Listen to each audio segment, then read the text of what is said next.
Hello everybody, welcome back on a sunny moment on this particular Thursday. I kind of told you what I was going to be doing for plant labels as far, well, some of the plant labels anyway, and using old paint sticks.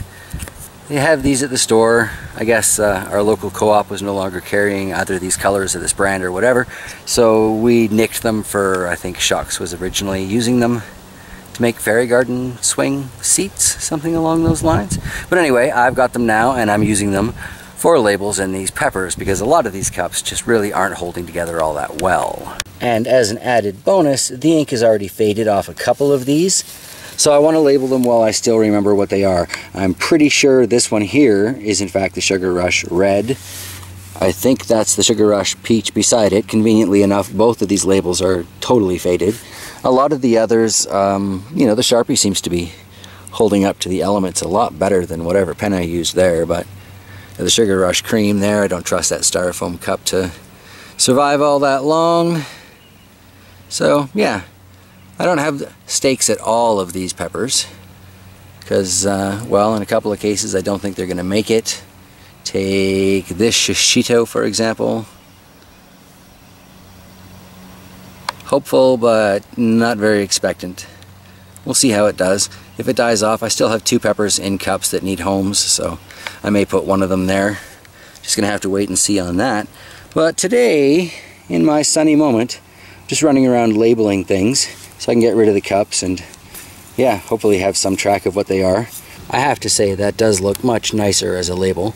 Now, for the most part, I'm only gonna be doing one stick label for each variety, because I do have a lot of extras. Like for example, there are 5 sand dollars over there, so I'm only going to make one sand dollar stake. I'm going to put it on the nicest example, and the rest of them I'll just undoubtedly remember what they are as the cups fade, but whatever.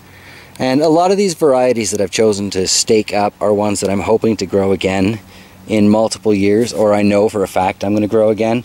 Like these Sugar Rush peppers, I've seen them be so productive for so many people. I am going to keep going with these at least until I get to that point, and it seems unlikely I'll stop once I get there.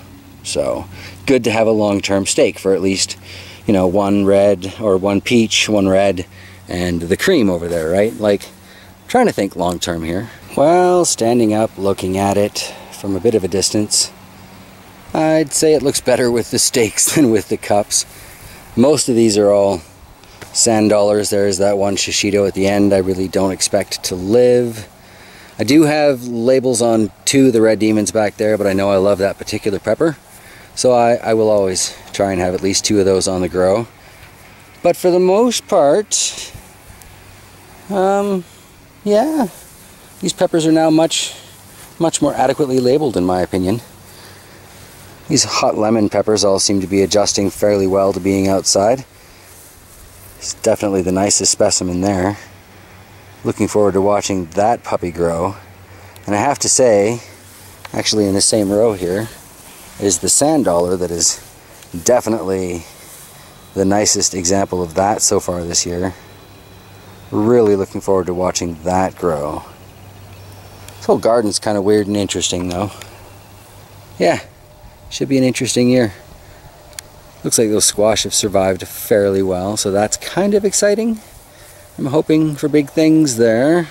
Trying to keep the focus a little bit on peppers with this episode. We'll go back over to the Troll Garden pepper.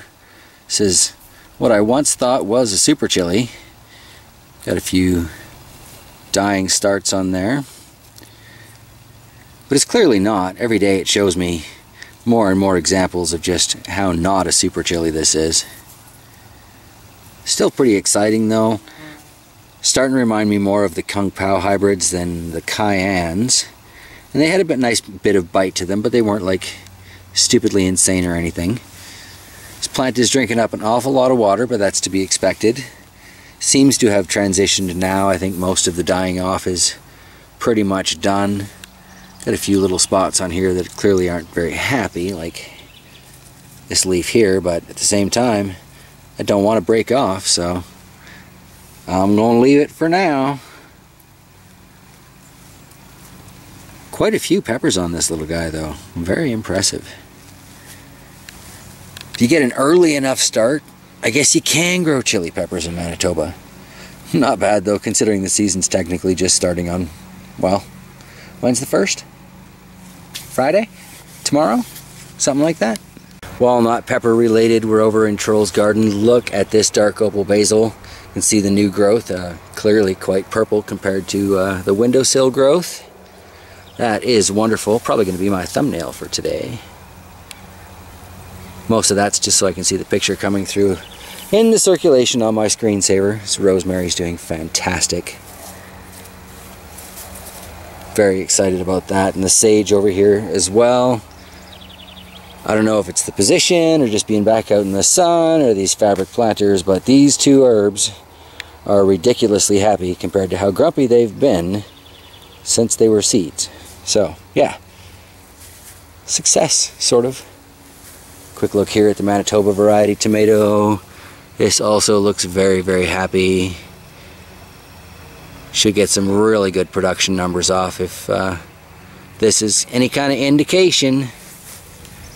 Oh yeah. So I am very excited for the potential gardening season this year. I guess if you get started in January, anything's possible to grow in the Manitoba, so yeah. I don't know. I'm going to have to work on my timing a little bit though. Like the tomatoes were way off with my timing this year.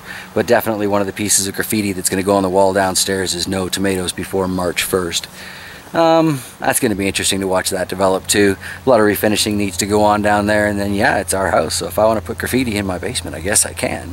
As long as it's all useful stuff though, nothing stupid. But you know, I am going to try that whole NPK thing just to see if I can kind of recreate what I see on so many train cars, except again, have it gardening related and useful.